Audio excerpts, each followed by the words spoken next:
ओम धन निराकार शब्द निराकार सच्चे सतगुरु महाराज की जय। आइए परमात्मा की प्यारी साध संगत, आपका अपने चैनल विद्या भाव रूहानी सत्संग में स्वागत है। परमात्मा से कामना करते हैं कि आपके परिवार में सुखद मंगल में आशीर्वाद प्राप्त होता है। भगवान की कृपा सभी के घर में बरसती रहे, क्योंकि एक परमात्मा ही देने योग्य है और परमात्मा ही संसार में लेने योग्य है। जो इंसान स्वयं को कर्ता समझता हो, जो इंसान स्वयं को सब कुछ समझता हो, वो कभी संसार में भविष्य में अपने मंजिल तक नहीं पहुंच पाएगा, क्योंकि कर्ता भी परमेश्वर है और कर्म भी परमेश्वर है। हर तत्व ज्ञान परमेश्वर है, महाशक्तिवान महासर्वश्रेष्ठ परमेश्वर है।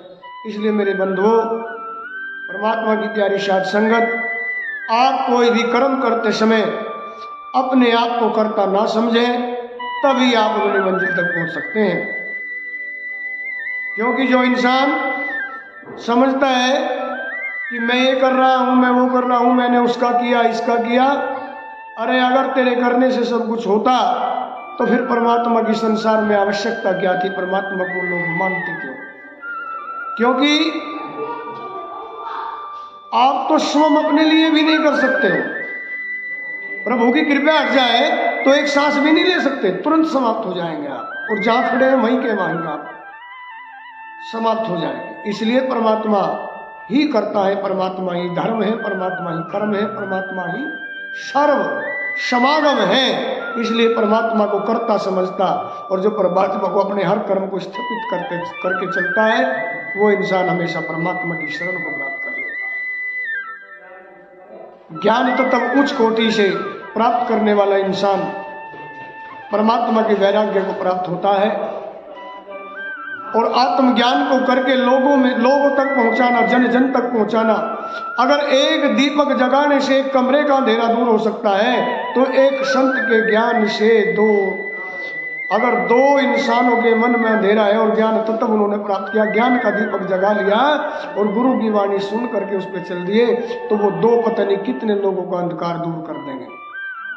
इस कमरे का अंधकार तो दीपक से देखा होगा आपने कि पूरी रात दिया जला, पूरी रात दिया जला, लेकिन किसी ने बोल नहीं की कि जलती तो तेल और बाती हैं, दीपक का तो नाम है। क्योंकि मेरा आपकी कृपा से सब काम हो रहा है, करते हो मेरे प्रभु, मेरा तो नाम हो रहा है। इसलिए है मेरे प्यारे साथ संगत, परमात्मा की दृष्टि के बगैर, परमात्मा की कृपा के बगैर कुछ भी संसार में पत्ता तक नहीं मिल सकता। आइए, आप सबसे विनती है कि हम ये धर्म का प्रचार, जो ये पहल आप लोगों के सहयोग से, परमात्मा के आशीर्वाद से हमने अपने आश्रम पंचकल्याण हरिद्वार से प्रारंभ की है, आप इसमें थोड़ा सहयोग इतना ही करें कि इसको, अगर आप देखो, धर्म का आचरण प्राप्त करना क्या होता है? धर्म कार्य करना ही धार्मिक नहीं होता, और धर्म कार्य में भाग लेने से ही धार्मिकता नहीं आती। अगर किसी धर्म ज्ञान को, धर्म के प्रचार को, धर्म की वाणी को आप सुनकर किसी दूसरे तक पहुंचा दें, तो आप भी धर्म के अधिकारी हो, धर्म के आप अनुयायी हैं।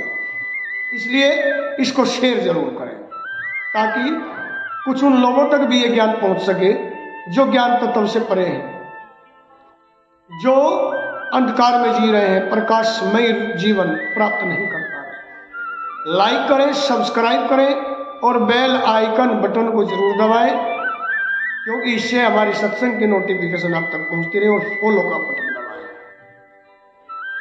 क्योंकि सत्संग की आधी घड़ी तब के बरस हजार, और तो बराबर भी ना सतगुरु है दाता। सत्संग की क्षण भर की घड़ी अगर किसी के जीवन में उतर जाए, तो उसके पूरे 84 लाख योनियों से मुक्ति इस जीव की हो जाती है। आधी घड़ी तब के बरस हजार, कोई इंसान अगर 10,000 वर्ष तक भी तपा और अपने विकारों को नहीं मार पाया, अपनी बुरी आदतों को नहीं सुधार पाया, अपने मन से की इच्छा को नहीं त्याग पाया, तो वो इंसान तप करने में भी नासफल असफल है। सत्संग की आधी घड़ी तप के बरस 1000 और तोप बराबर भी ना है मेरे सतगुरु है दाता। तोप के बारूद की भी इतनी ध्वनि नहीं जितनी सतगुरु नाम शब्द की है।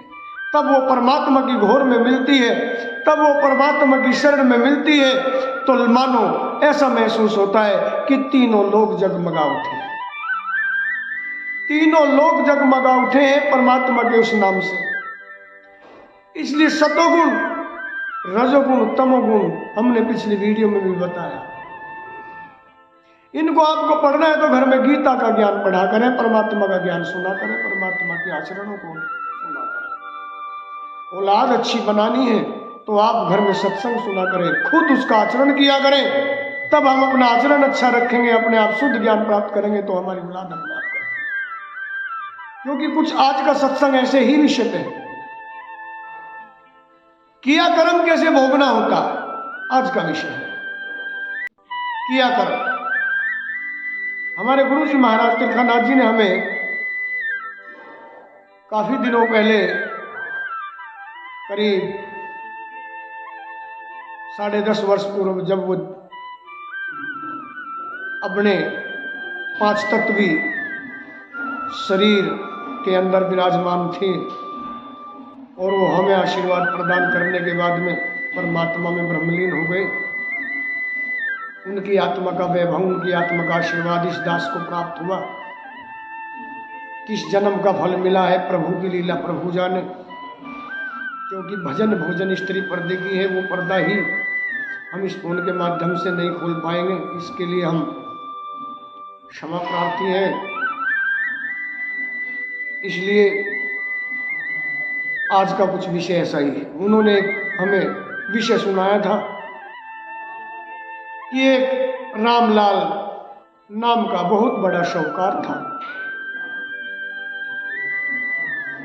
उसकी मित्रता एक बहुत गरीब, एक उनका मित्र था। उनकी जो मित्रता थी एक बहुत गरीब घर से, सुदर्शन नाम का उनका मित्र था। और इतनी आर्थिक परिस्थिति खराब थी कि एक समय भोजन मिले तो अगले दिन की कोई आशा नहीं। तो एक रोज की बात, रामलाल सेठ जी अपनी दुकान पे बैठे हैं और ये उनका मित्र उनके द्वार पहुंच जाता है और जाकर के हाथ जोड़ करके विनती की, सेठ जी सबसे पहले तो आपको मेरा प्रणाम स्वीकार हो, मेरा नमस्कार स्वीकार हो। सेठ जी खड़े होकर के दुकान की सीढ़ी से नीचे उतरे और उसको अपने गले लगा और पूछा, भाई आज आपका आना कैसे हुआ हमारे पास? मेरे मित्रों, परमात्मा की प्यारी साध संगत हो, क्योंकि परमात्मा ना किसी का शत्रु है ना किसी का मित्र है। परमात्मा के अनेकों रूप हैं। कब किसी रूप में परमात्मा से मुलाकात हो जाए, ये परमात्मा ही अपने ज्ञान तत्व को समझते, अपने पूर्ण तत्व को समझते। और मित्र बोलता है, सुदर्शन बोलता है कि सेठ जी आज वो घड़ी मेरे जीवन में आ गई कि शायद मैंने इतनी आर्थिक स्थिति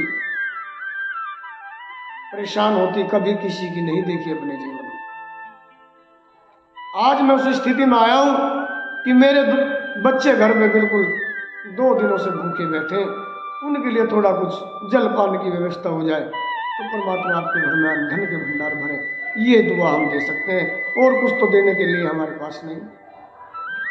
तो लाला जी बोले, सेठ जी बोले, भाई इसमें पूछने की क्या बात है? अरे तू तो मेरा मित्र है और मित्र का कर्तव्य है मित्र की मदद करे। सच्चा मित्र उसी को कहा है जो बुरे वक्त में काम आए। वो मित्र नहीं है आज हमारे पास आराम है, आज हमारे पास धन दौलत है, रुपया पैसा है और हमारे हजारों मित्र हैं, और जब हमारे में बुरा वक्त आया तब कोई भी नहीं। हमने पहले भी सुनाया है, यहां कुछ भी नहीं अपना, हर चीज बेगानी है, ये दुनिया तेरी मतलब भगवान मतलब की दीवानी।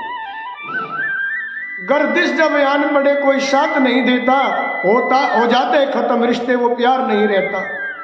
अपनों की नहीं कहता, औरों की नहीं कहता, संतों की ये वाणी है, ये दुनिया तेरी भगवान मतलब की दीवानी। मतलब पड़े तो पैर में से जूती तक ना निकाले, इतने मीठे वचन बोलते हैं कि खंजर की तरह सीने में अंदर तक जाते हैं, और वक्त पड़ते गर्दन उतार लेते हैं। ऐसे मित्रों से बच करके रहो, ऐसे मित्रों से दोस्ती ना करो, और यारी दोस्ती दे अपनी घर की चौखट से बाहर तक की होनी चाहिए। यारी दोस्ती मित्रता, क्योंकि मित्र, सच्चा मित्र तो परिवार का हिस्सा है, उसको मित्र कहा ही नहीं जा सकता, उसको तो स्वम, आत्म स्वम कहा जाता है, क्योंकि जैसा वो ऐसा। लेकिन आज इस कलयुग के अंदर ना कोई मित्र किसी का, ना कोई किसी का भाई। इस संसार की परिस्थिति बदलती जा रही है। इसलिए मेरी प्रिय साध संगत, आप सभी से ये मेरा निवेदन है, हमारा निवेदन है कि अपने घरों में अगर ऐसे आचरण हैं उन्हें बदल दीजिए। अगर राम का दर्शन करना है, परमात्मा को पाना है, विधान परमात्मा का रचना है, तो आप अपने घर के बुरे विचारों को त्याग दीजिए और बुराइयों से इस घर को मुक्त करा दीजिए, परमात्मा से आशीर्वाद पा लीजिए, तो जीवन का उद्धार हो सकता है। नहीं तो संसार में आप जन्म लेकर के अगर सार्थक नहीं कर पाए तो आना जाना बेकार। अब वो सेठ जी कहता है अपने मित्र से कि एक काम कर, खाने के लिए जो चाहिए राशन वो वहां से ले जा और कल सुबह मेरे पास आ जाना।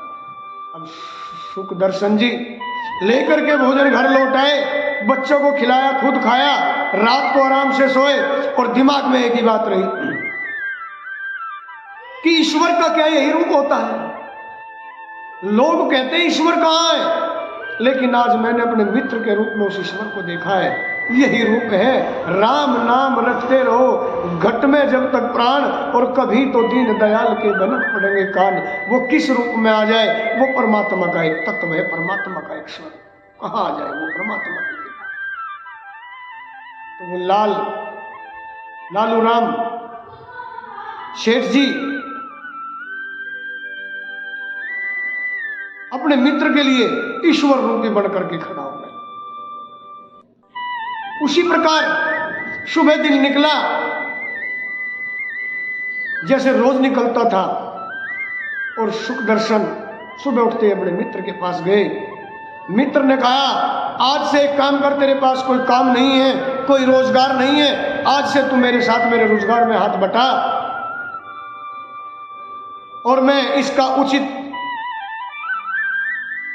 तेरे को तेरा कर्म फल भी दूंगा, तेरी मेहनत भी दूंगा, और घर परिवार के लिए खाने पीने का राशन भी। मेरे मित्रों, मेरे प्यारे बंधुओं, भगवान की प्यारी साध संगत, सुखदर्शन लालू राम सेठ जी के यहाँ नौकरी करने लगता है, और नौकरी इस तरीके से की जीवन बीतता रहा। कभी विश्वास डगमग नहीं होने दिया, क्योंकि विश्वास पर ही सारी दुनिया कायम है, क्योंकि भगवान है ये भी विश्वासी है, हम हैं ये भी विश्वासी है, एक दिन कुछ होगा वो भी विश्वासी है, और जो कभी नहीं हुआ वो भी होगा वो भी विश्वासी है। इसलिए इतना दृढ़ विश्वसनीय सुखदर्शन जी ने अपने आप को बनाया कि लाला जी जो भी बिजनेस करते, खुद तो घर रहने लगे और उनको अपना रोजगार बिजनेस करने के लिए देश विदेश तक भेजने लगे। पैसा उसी के हाथ में दिया, रोजगार की सब जगह दिखा दी, जहां जहां से माल आता था वो जगह दिखा दी, क्या रोजगार है वो बता दिया, यानी कि अपने रोजगार का हर हिसाब सुखदर्शन को समझा दिया, और पूरा कारोबार बिजनेस उस सुखदर्शन ने अपने सेठ जी का थमा लिया।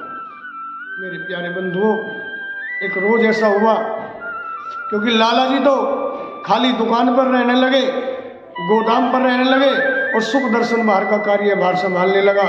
धीरे धीरे समय बीतता चला गया। एक दिन एक लाला ने कहा कि भाई तुम्हारे सेठ जी नहीं आते, अब की बार कहो कि उनसे मिलने का मन है। बताते हैं वो लाला जी जापान के थे, जो उनको याद कर रहे थे, लालू राम जी को। तो सुखदर्शन जी ने आके लाला जी को बताया, और लाला जी कहने लगे भाई चलो अब की बार मैं खुद चलता हूं। एक माया से भरा बैग, रुपयों पैसों से भरा बैग ले लिया हाथ में, और सुखदर्शन को साथ में लेकर के अपने घर से रवाना हो गए बिजनेस के लिए। बताते हैं मेरे प्यारे बंधुओं,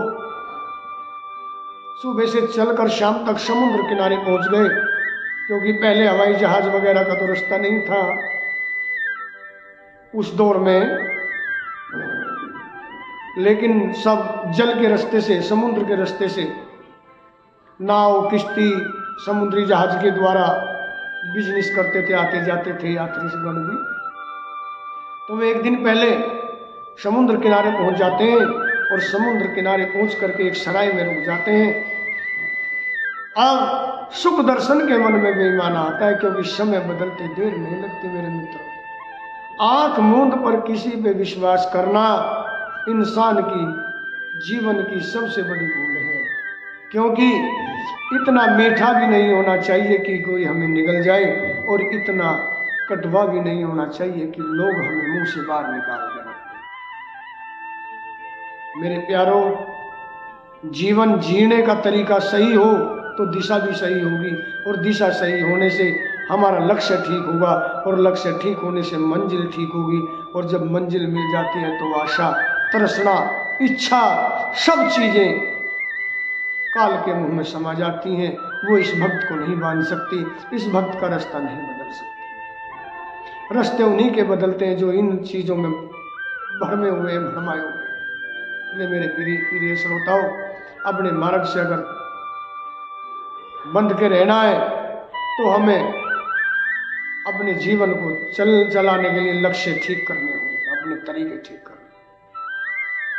मन में बेईमाना लालच आ जाता है सुखदर्शन के, और सराय के मालिक से लालच दे करके अपने पक्ष में कर लेता है, और कहता है कि आज लाला जी को मारना है, आज लाला जी का अंत करना है इसका।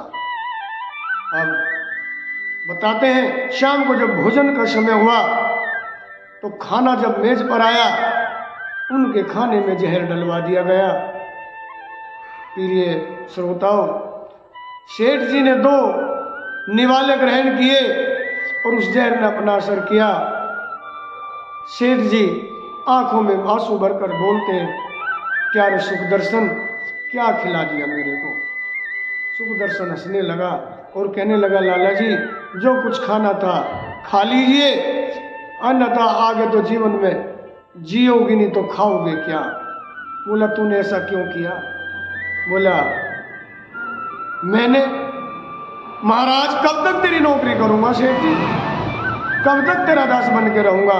आज मेरे पास सुनहरा मौका है, धन भी है और तुम्हारा रोजगार मैंने हर जगह से सीख लिया कैसे किया जाता है। इसलिए यहां ध्यान दीजिए मेरे प्यारे बंधुओं, अपने रोजगार का रहस्य, अपने घर के विवादों की, अपने घर की कोई भी बात दूसरे के सामने कहने से अपनी ही इज्जत कम होती है दूसरे की नजरों में। इसलिए अपने घर की बुराइयां, अपने घर की अच्छाइयां किसी दूसरे के सामने मत बोलिए, क्योंकि हम क्या हैं वो प्रभु जानता है, और हम क्या थे वो प्रभु जानता है, और हम कल क्या होंगे वो प्रभु जानता है। तो जिसे दिखाना है उसको तो पता ही है, फिर किसी के सामने बोलने से क्या लाभ होता है। और वही भूल जीवन में लाला जी ने परोपकार के लिए की, लेकिन सुखदर्शन ने उसका फायदा उठाया और लाला जी की मृत्यु हो जाती है। सारे धन को वो अपना कब्जे में लेकर के कुछ सराय के मालिक को दे देता है। सराय बोलते हैं, आज होटल बोलते हैं, रेस्टोरेंट बोलते हैं, उस टाइम सराय होती थी, धर्मशालाएं होती थी। तो वो उनकी लाश का अंतिम संस्कार कर दिया, और उस देश में जहां उनको जाना था अगले दिन चला जाता है और वहां से बिजनेस करके धन बहुत सारा धन कमा करके लेकर के वापसी आ जाता है। मेरे प्यारे श्रोताओ, जब वो गांव में आता है, दुकान पे पहुंचता है, लाला जी के घर पहुंचता है, तो सेठानी बोली कि सेठ जी कहाँ है? सुखदर्शन बोलते हैं कि सेठानी जी, उनको तो एक हैजे की बीमारी ऐसी हुई जिससे उनकी मृत्यु हो गई और हम दूसरे देश में थे, यहाँ तक लाश लाने का कोई समय ही नहीं था, कोई साधन ही नहीं बन पाया, क्योंकि लंबी दूरी थी, समय ज्यादा लगता और मरने के बाद तो मट्टी ज्यादा दिन नहीं टिक सकती, इसलिए उसका अंतिम संस्कार कर दिया। सेठानी से झूठ बोल देता और धीरे धीरे उसका सारा रोजगार वहां का भी अपने कब्जे में करके और सेठानी जी को भी घर से निकाल देता। मेरे प्यारे श्रोताओ, बुरा करने वालों, बुरा करते समय जरा सोचा करो कि एक दिन जो कर्म तुम कर रहे हो ये एक दिन तुम्हारे सामने जरूर आएगा, क्योंकि जब हम आईना देखते हैं, शीशा देखते हैं, तो चेहरा उसमें हमारा ही नजर आता है, किसी और का नहीं आता। इसलिए ऐसा ही गंदा कर्म सुखदर्शन ने किया और उसका सारा धन माल छीन करके सेठ का सेठानी को घर से भगा दिया। अब बताते हैं कि सुखदर्शन के घर में भी कोई औलाद नहीं थी और सेठ जी के घर में भी कोई औलाद नहीं थी। सेठानी जी तो कुछ दिन बाद घूमती फिरती इधर उधर गली में, कभी उधर पागल सी हो गई और एक दिन ऐसा आया कि वो भी इस दुनिया से चल बसी और अब सेठ जी धन धान्य से भरपूर हो गए। सेठ जी को आने लगे सुखदर्शन, गरीब सुखदर्शन सेठ सुखदर्शन को आने लगा। सुखदर्शन नाम देखिए कितना अच्छा है। नाम रखने से जीवन की परिभाषा नहीं बदलती, नाम के आचरण को पकड़ने से जीवन की परिभाषा बदलती है। मेरे प्यारे श्रोताओ, तो अब 1 साल बाद उस सुखदर्शन के घर में एक बेटा जन्म लेता है और जब से बेटा जन्म लेता है, जब से बीमार रहने लगता है। बताते हैं प्रिय श्रोताओ, जितना धन कमाता सुखदर्शन सब उसकी बीमारी पे खर्च करता। धीरे धीरे वो बढ़ा, जैसे 5 साल का हुआ, पैसे की कमी नहीं थी। किसी ने सलाह दी कि इसको पढ़ने के लिए अच्छी जगह भेज, तो दूसरे देश में पढ़ने के लिए भेजा, तो पैसा भी मोटा लगा। बताते हैं लड़के ने 18 साल की उम्र तक वहीं पढ़ाई की, लेकिन बीमारी समाप्त नहीं, बराबर पैसा लगता चला गया। पढ़ाई समाप्त करके जब वो अपने घर लौटा, आते ही यहाँ बीमार, फिर डबल रूप से बीमार होने लगा। मेरे प्रिय श्रोताओ, ज्यादा क्या कहना, बीमारी इतनी विकराल रूप में हुई कि किसी वैद्य ने कहा, अगर तू जो तेरा धन है ये सारा का सारा दान कर दे, किसी को भूखों को भोजन खिलाए, निर्धनों को धन बांटे, तो शायद उनकी दुआ इस बच्चे को बचा सकती है। तो सुखदर्शन ने ऐसे ही करना शुरू किया और मेरे प्रिय श्रोताओ, एक दिन ऐसा आया कि सारा धन माल राजपाट सब उसका समाप्त हो गया और बेटा ठीक नहीं हुआ, बेटे की बीमारी ठीक नहीं हुई। तो सुखदर्शन एक दिन सोच में पड़ गया कि मैंने दान भी करके देखा, पुण्य भी करके देखा, मेरा बेटा जब भी ठीक नहीं हो रहा है, ऐसा क्या मुझसे बुरा कर्म हुआ? अरे बुरा कर्म करने वाले, कोई तेरे से पूछने वाला हो, बुरा कर्म करके तो खुद से पूछ रहा है कि मैंने क्या बुरा कर्म किया। इसलिए कर्म करते समय हर किसी को पता है मैं अच्छा कर रहा हूँ या बुरा, और फिर भी उसको इंसान करता है, तो उससे बड़ा मूर्ख कौन होगा? उसी तरह सुखदर्शन जी ऐसे बैठे हैं, बेटा बेड पे लेटा है और मरने की कगार पे है, आखिरी समय का उसका क्षण चल रहा है और वो बेटा हंसने लगा अपने पिता को। मेरे प्यारे श्रोताओं, ध्यान दीजिए, जो मरता हुआ इंसान हंसने लगे तो उसकी हंसी में राज तो जरूर है, कोई ना धर्म उसने बूझा ही बूझा, सुखदर्शन जी ने बूझा ही बूझा, भाई मेरा तो सब धन माल लुट गया, घर राज छूट गया, आखिर तक मैं खुद, मेरा तन मन गिरवी धर रखा है किसी के तेरी बीमारी के कारण, और तू हंस रहा है मरता मरता भी, वजह क्या है? तो बेटा बोला वजह नहीं पता। बोला नहीं, बोला मैं रामलाल सेठ हूँ, मैं रामलाल सेठ हूँ जिसको तैने मारा। तूने जैसा किया, जो मेरा छीना, मैंने वो अपनी बीमारी पे सब लगावा लिया, और अब एक काम करना, मेरे 500 रुपये तेरी तरफ बचे हैं, बाकी इनको ऐसी जगह खर्च करना जो मुझे दोबारा इस दुनिया में ना आना पड़े तेरे लिए।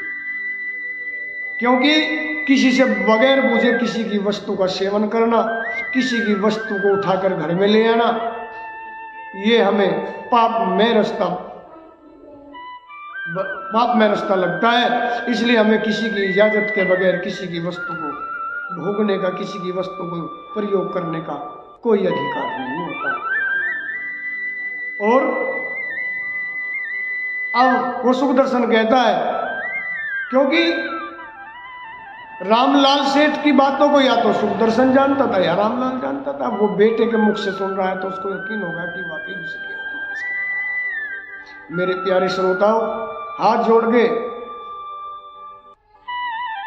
सेठ जी बोला सुखदर्शन जी कि बताओ मैं उनको कहाँ खर्च करूँ कि मेरे अंतिम संस्कार में लगा देना उन पैसों को, मेरा कर्जा समाप्त हो जाएगा और जा आगे से किसी के साथ ऐसा ना करिए। मेरे प्यारे श्रोताओं, उसी क्षण उसने प्राण त्याग दिए और वो 500 रुपये उनके अंतिम संस्कार में लगाए अपने बेटे के लाला जी ने।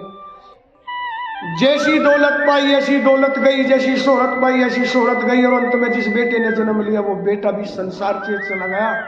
इसलिए बुरा धन जहाँ आ जाता है वो घर से अपने आप को भी खुरच के ले जाता है।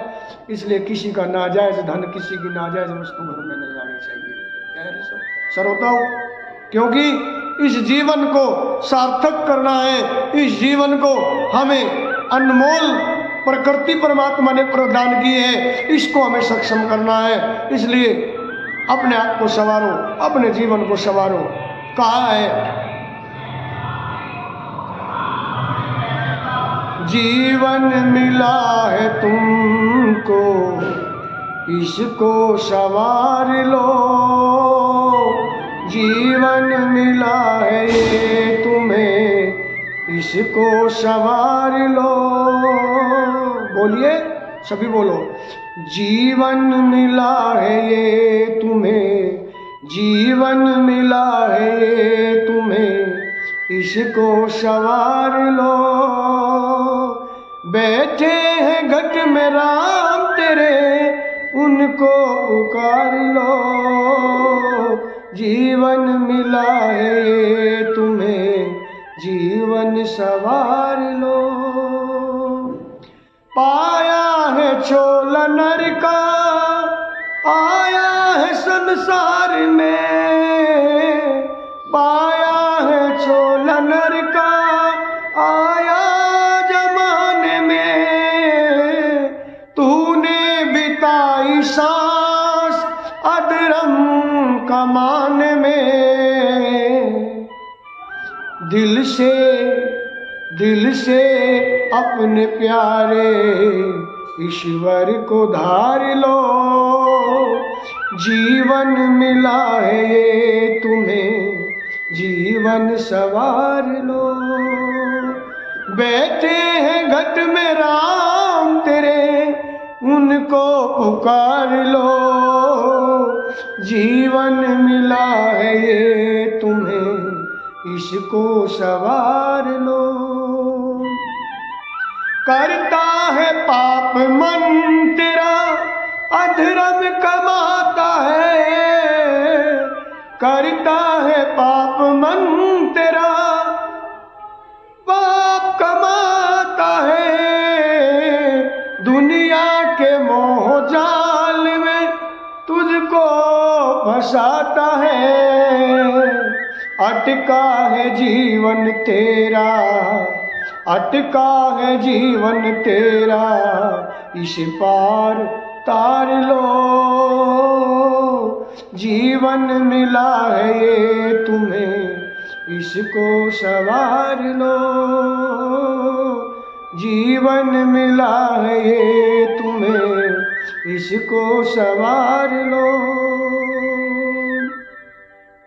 मालिक है सच्चा दुनिया में, उसको ही भज रहो। ईश्वर है सत्य दुनिया में, उसको ही याद करो। खुद भी धर्म कमाओ, खुद आबाद करो, लेकर के नाम ईश्वर का, लेकर के नाम प्रभु का, जीवन ये तार लो, जीवन मिला है ये तुम्हें, इसको सवार लो। बैठा है घट में तेरे राम, उसको पुकार लो। बोलिए, जीवन मिला है ये तुम्हें, इसको सवार लो। करनी चलेगी साथ तेरे, जाए न धन और माल, करनी चलेगी साथ तेरे, जाए न धन माल।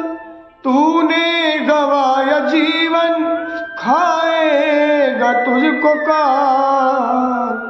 गुरुराज श्री इस जीवन को, गुरुराज श्री इस जीवन को, धीरज धार लो। जीवन मिला है ये तुम्हें, जीवन सवार लो। जीवन मिला है ये तुम्हें, जीवन सवार लो। बैठा है घट में तेरे राम, उसको पुकार लो। जीवन मिला है ये तुम्हें, इसको सवार लो। इसी को कहते हैं परम तत्व, यही परमात्मा का विधान है। इसलिए बुरा कर्म करने से पहले अपने जीवन को आप सार्थक करेंगे, तभी जीवन की दिशा आपको मिल पाएगी, तभी जीवन का लक्ष्य मिल पाएगा।